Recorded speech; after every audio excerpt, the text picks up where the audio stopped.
7 days. That was how long I was supposed to be gone.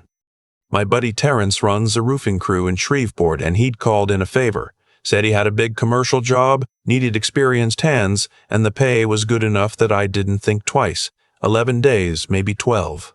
I kissed my daughter on the forehead while she was still half asleep, told my wife Sandra I'd call every night, and drove out before sunrise. I called every night for the first 5 days. Then the job hit a snag with the material delivery, and Terrence said we might push into day 14, possibly 15. I told Sandra. She said fine. She sounded fine. I had no reason to think anything was wrong. On day 9, a subcontractor Terrence had hired turned out to have faked his licensing credentials. The whole job got flagged by the county inspector, and we were shut down for 3 days while Terrence sorted through the paperwork and scrambled to find a replacement crew. 3 days sitting in a motel in Shreveport doing nothing. I thought about calling Sandra and saying I was coming home early, but she'd already adjusted her schedule, and I didn't want to disrupt whatever routine she'd set up with our daughter.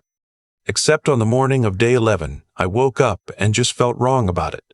Not a dramatic feeling, just a low, quiet thing sitting in my chest. I packed my bag, settled up with Terrence, and drove the 4 hours home. I pulled into the driveway at 11:47 in the morning on a Tuesday. Sandra's car was there. I figured she'd be inside, maybe on her laptop or watching something. I went through the front door and called out her name. She came around the corner from the kitchen holding a coffee mug, and she stopped when she saw me. For just a second her face did something I couldn't read, not happy surprise, more like a calculation. Then she smiled and said she didn't expect me until Thursday. I said the job fell through. I told her I was sorry for not calling first. And then I said, "Where's Mia?" Mia is my daughter. She was 15 at the time. Sandra said she was at a program.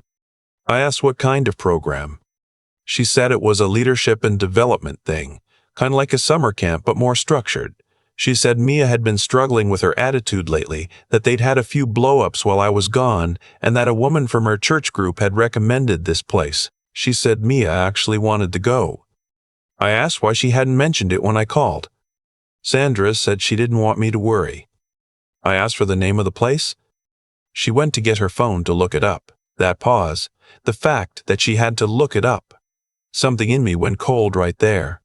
She showed me the screen. Ridgepoint Youth Development Center. No address on the website, just a contact form and a phone number and a lot of language about character building and resilience and accountability. The photos showed smiling teenagers doing outdoor activities. Nothing unusual on the surface.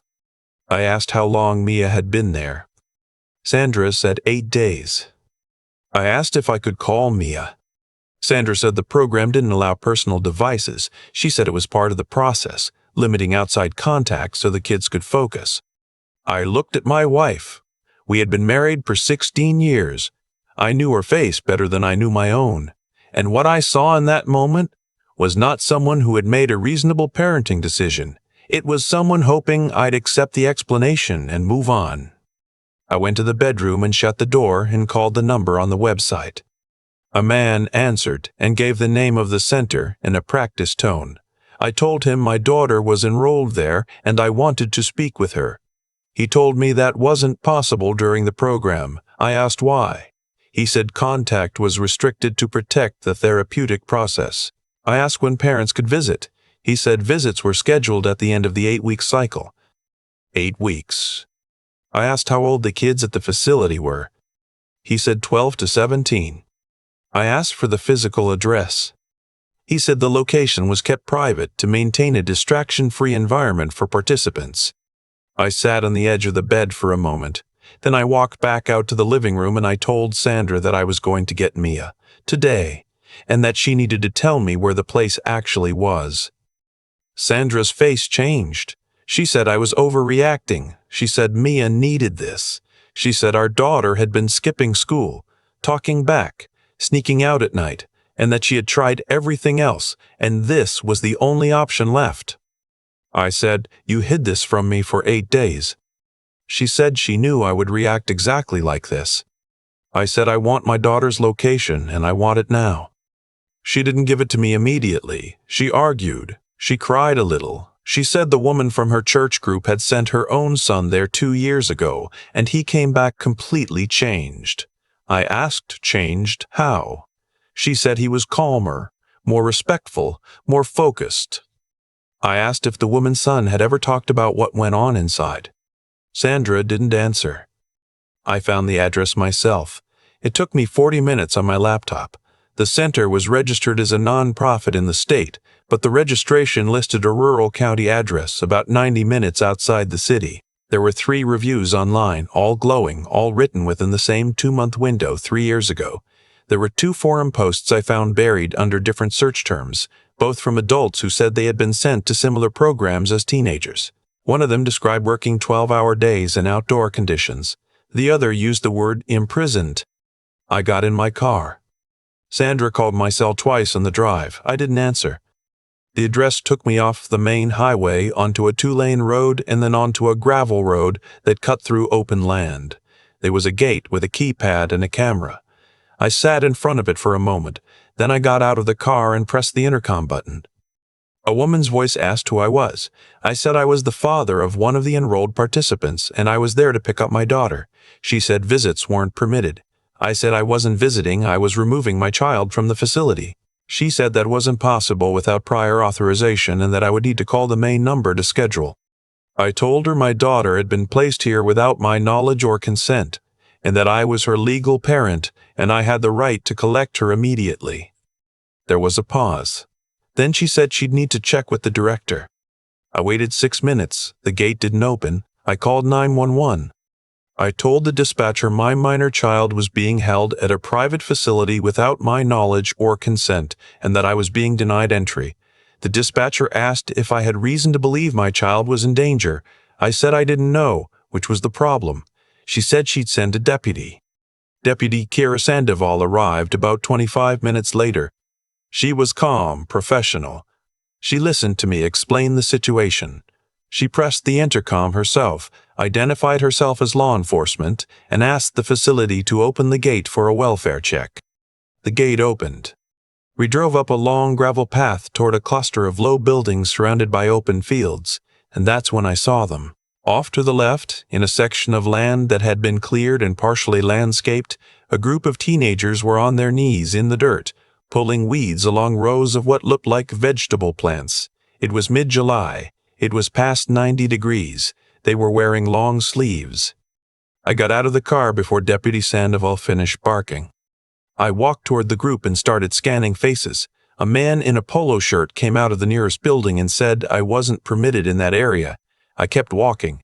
One of the kids looked up and I saw her eyes go wide before the rest of her face did anything at all. Mia. She looked at me like she was afraid to believe it, like I might disappear if she moved too fast. I crossed the row and I crouched down and I said, "I'm here, let's go." She stood up and walked into my arms and I felt how thin she was before I thought about it consciously. She had lost weight. Her forearms, when I touched them, were dried out, cracked at the elbows. Her lips were chapped and peeling. She had circles under her eyes so deep they looked bruised. I held her for a moment and then I said, "Are you okay?" She said, "Dad, they said you agreed to this. They said you signed." I said I never signed anything. I didn't even know you were here. She made a sound I had never heard her make before. Not crying exactly, something more like air releasing from somewhere that had been held too tight for too long.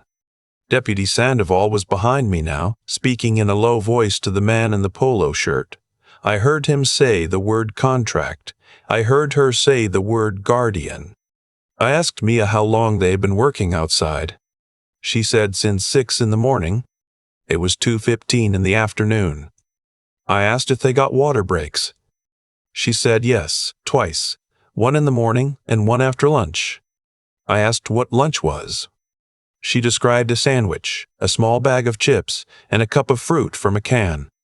I asked about the other kids. There were 9 of them within eyesight, all teenagers, all kneeling in the dirt. None of them had stood up. They were watching us without moving their heads, just their eyes. One of them, a boy who couldn't have been older than 13, caught my eye and held it. He didn't say anything. He just looked at me with this expression that was completely still and completely exhausted. I turned to Deputy Sandoval and I said, "I need you to see this."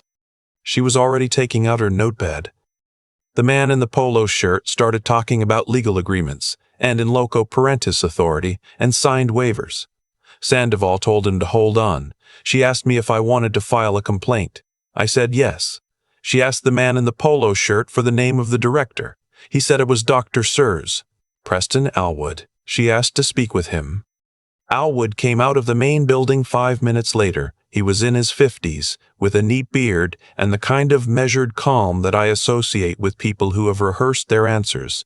He shook my hand without being asked to, and said he understood I had concerns. I said I had more than concerns.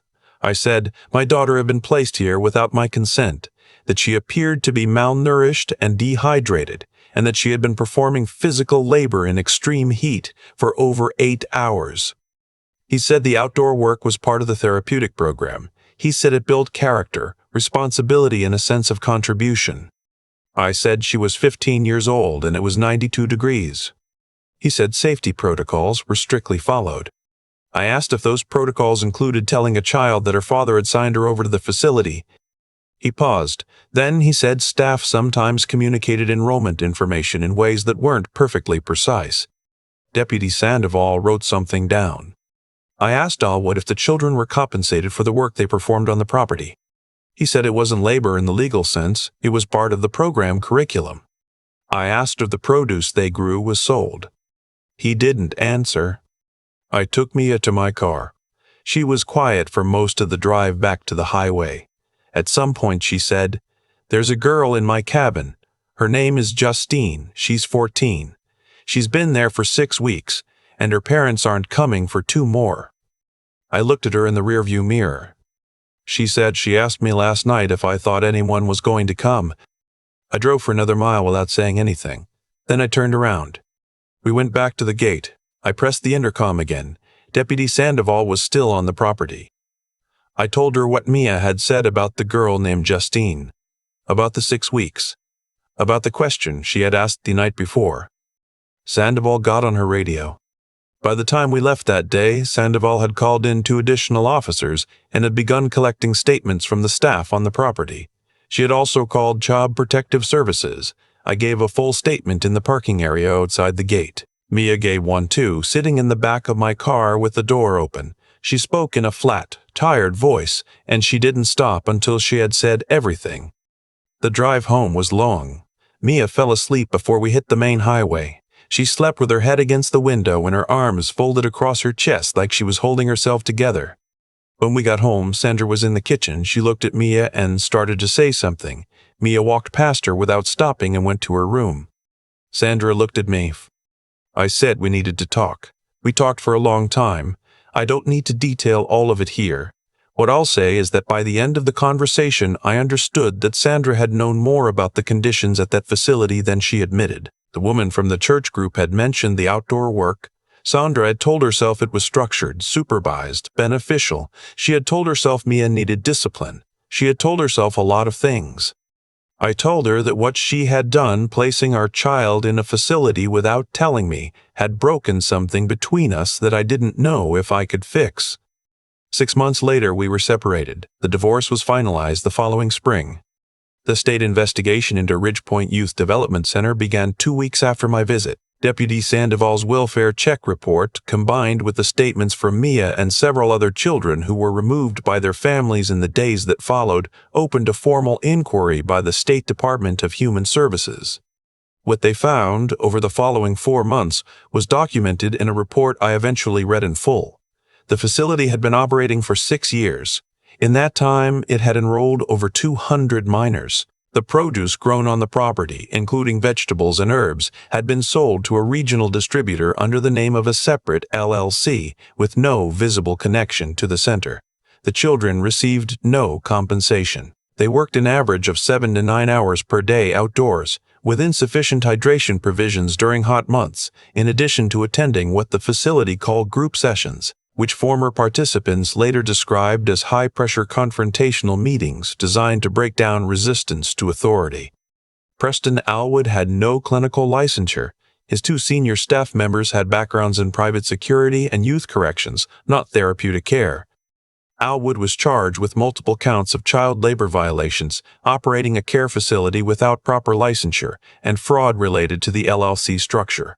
He was convicted on 11 of 14 counts.